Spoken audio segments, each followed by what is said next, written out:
നിങ്ങളിപ്പോൾ ഈ റോട്ടോട്ട് ഇറങ്ങി വെറ്റില അന്വേഷിച്ച് കഴിഞ്ഞാൽ വളരെ കുറച്ച് കടകളിൽ, ചില കടകളിൽ മാത്രമേ വെറ്റില ഉണ്ടാവുള്ളൂ. മുറുക്കാനേ ആൾക്കാർ കുറവാണ്. അല്ലെങ്കിൽ പൂജാ സാധനം വിൽക്കുന്ന കടയായിരിക്കണം. സർവോപരി ഇത് ഏർലി മോർണിംഗ് ആണ്. നിശ്ചയത്തിന് ഒരു 9, 9, 10 മണിയാകുമ്പോൾ ഞങ്ങൾ അവിടെ എത്തണം. അതിനുവേണ്ടി പൊക്കോണ്ടിരിക്കുകയാണ്. അപ്പൊ ഞാന് പോകുന്ന വഴിക്ക് പല കടകളിൽ നിർത്തിയിട്ട് ഇവിടെ വെറ്റില ഉണ്ടോ എന്ന് ചോദിച്ചാൽ പറഞ്ഞിട്ട് ബേക്കറിയിലൊക്കെ കയറ്റി വിട്ടു. സത്യമായിട്ടും ഈ ബേക്കറി ഒക്കെ തുറന്ന് രാവിലെ ആളുകൾ വിളി എന്നിട്ട് ചേട്ടാ എന്താ വെറ്റില ഉണ്ടോ? ഇവിടെയോ? ഇല്ല മുഖം എന്ന് പറഞ്ഞിട്ട്.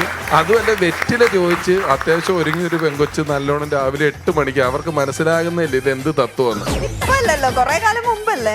ഒരു കൊല്ലമായിട്ടില്ല ഇത് കഴിഞ്ഞിട്ട്, കുറെ കാലം, ഒറ്റ കൊല്ലമായിട്ടില്ല. എത്ര കടയിലെന്നറിയോ ഞാൻ കയറ്റിയത്? ബേക്കറി കയറ്റി, ബേക്കറിയിൽ കയറ്റി, മിൽമേല് കയറ്റി, കുറെ സ്ഥലങ്ങൾക്ക്. എല്ലായിടത്തും ചെന്ന് വെറ്റില ഉണ്ടോ എന്ന് ചോദിച്ചിട്ട് വരുമായിരുന്നു.